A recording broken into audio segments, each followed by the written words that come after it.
روایتوں میں آتا ہے کہ ایک بستی پر اللہ حکم دیتے ہیں فرشتوں کو کہ عذاب نازل کرو.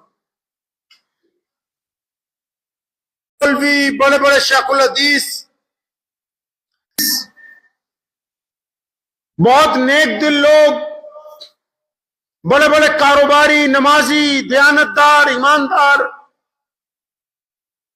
بڑی باپردہ عورتیں، متقی، پرہیزگار،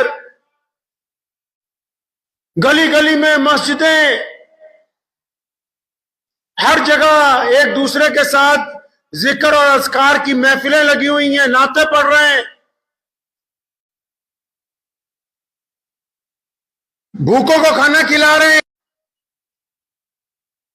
تعلقات. تو فرشتوں کے ذہن میں یہ بات آئی کہ بھی اس بستی میں تو بہت اللہ والے ہیں،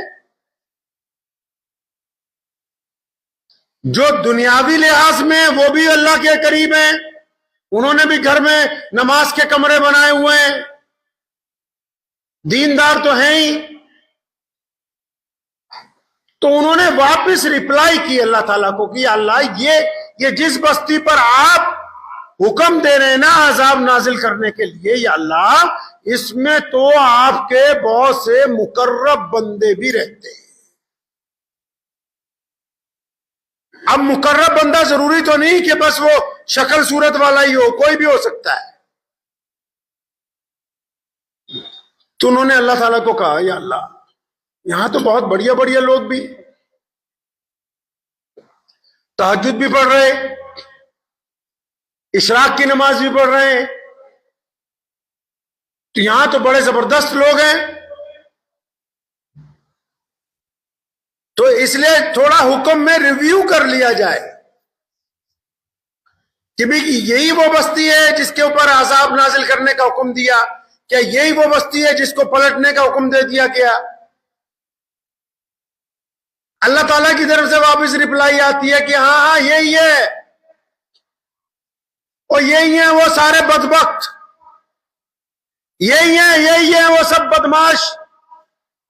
یا اللہ کیا ہوا؟ یہ تو نمازی ہیں، متقی ہیں، پرہیزگار ہیں. اللہ کہتے ہیں ٹھیک ہے، نمازی ہیں، متقی ہیں، پرہیزگار ہیں، لیکن جب میرے بندے پر، میرے کسی مظلوم پر، میری جو مخلوق بنائی ہوئی ہے ان پر کسی پہ مصیبت آتی ہے، دکھ آتا ہے، پریشانی آتی ہے، ظالم ان پر مسلط ہوتا ہے، کوئی چیختا ہے، کوئی روتا ہے، تو یہ بدبخت اپنے سجدے چھوڑ کے اس مظلوم کی مدد کرنے نہیں جاتے ہیں. اس لیے یہ بھی ان لوگوں میں شامل ہیں جو ظلم کرنے والے ہیں، اس لیے ان کو ظالموں کے ساتھ ہی لپیٹ کے جہنم کے اندر